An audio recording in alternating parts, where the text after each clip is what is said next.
Well, some of the main strands on that story. The World Health Organization, well, they are having their second day of that meeting in Geneva to discuss the response. And our global health correspondent, Tulip Mazunda, is there for us. Tulip, over to you.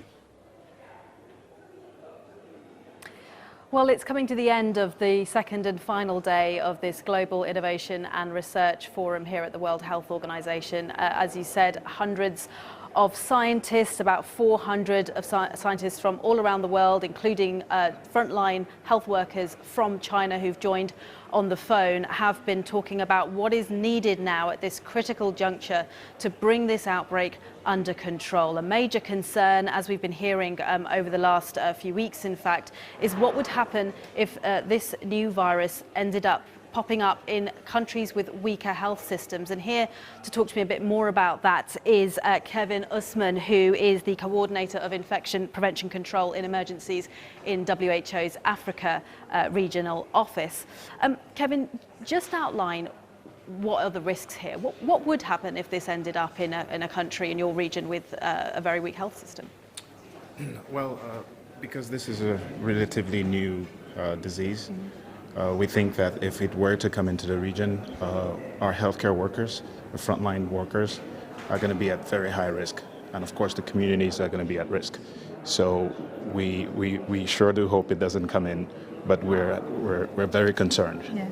I mean, Dr. Tedros, the Director General of the World Health Organization, said yesterday that it could cause international havoc because it might not be picked up immediately because they just don't have the systems in place to diagnose and to look for cases.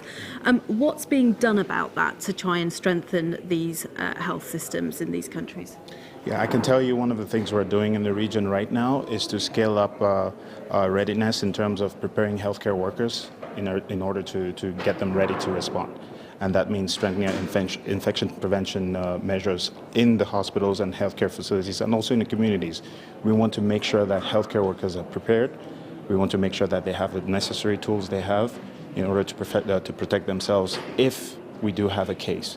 So we've ramped up our IPC, as we call it, infection prevention and control measures, in a set of priority countries in the region. And that's our focus right now. You're obviously based in the region, you're speaking to health workers there every day. If this was to come into, I mean, obviously there are a number of countries in the Africa region that you look after, but if this was to come there, do you think countries are prepared? Do you think they're getting better prepared? I don't think any country can be prepared for what is a looming or eventual pandemic or outbreak.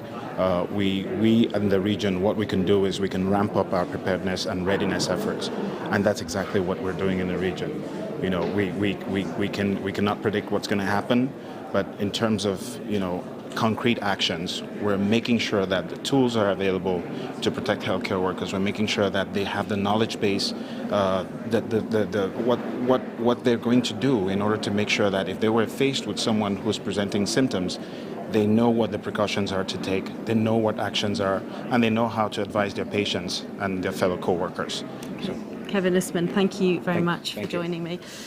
Well, that meeting is coming to an end as we speak. We are expected to have a roadmap, a plan of action from the World Health Organization on how to contain this outbreak, published in the next few hours. But the focus really primarily is on fighting this outbreak at its epicenter in Wuhan city in Hubei province.